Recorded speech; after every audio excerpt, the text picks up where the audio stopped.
আল্লাহর এক বান্দি এমন কোনো গুনাহ নাই করে না, একটা নারী দুনিয়ার সব আকা আমার অন্যায় করিয়া আল্লাহর বান্দি রাস্তা দিয়ে হাঁটতেছে, হঠাৎ নজর করে দেখে রাস্তার পাশে একটা কুকুর জিহ্বা বের করে কাঁদতেছে পানির পিপাসা।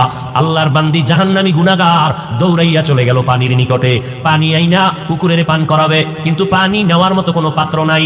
ওই মহিলা জাহান্নামী নারীটার পায়ে ছিল চামড়ার মুজা, চামড়ার মুজাটা খুলিয়া যখন পানি কূপের থেকে উঠাবে দেখে পানি আরো নিচে, মুজা দিয়েও উঠানো যায় না, হাতের নাগালে পাওয়া যায় না। আল্লাহর বান্দি গুনাহগার, এবার মাথায় ছিল বান্দির ওড়না লাগানো। একটা জাহান্নামী গুনাহগার নারী রাস্তা দিয়া ওড়না মাথায় দিয়া যায়, আর আমার মুসলমান সন্তানের মা বোনেরা রাস্তা দিয়া যায়, ওড়না পরে না, যাও পরে তাও গলার মাফলা বানাইয়া রাখে। ওই জাহান্নামী নারীটা মাথার ওড়নাটা খুলিয়া একটা মাথা মুজায় বাঁধলো, মুজার সাথে বাঁধিয়া কূপের থেকে পানি উঠাইয়া এবার দৌড়াইয়া ওই গুনাহগার নারীটা ওই কুকুরটাকে পানি পান করাইয়া দিল। সাথে সাথে আমার নবী ডাক দিয়া কয়, সাহাবায়ে কেরাম, ওই বান্দি যখন কুকুরের পানি পান করাইলো মোহাব্বত নিয়া, কুকুর কষ্ট পাইতেছিল, ওই মহিলার এতটুকু খেদমতে আমার আল্লাহ এত খুশি হয়ে গেলেন। আল্লাহ পাক গাইবি আওয়াজ দিয়া কয়, রে বান্দি, জীবনে যত গুনাহ করছো আমি আল্লাহ তোর সব গুনাহগুলো মাফ করে দিলাম।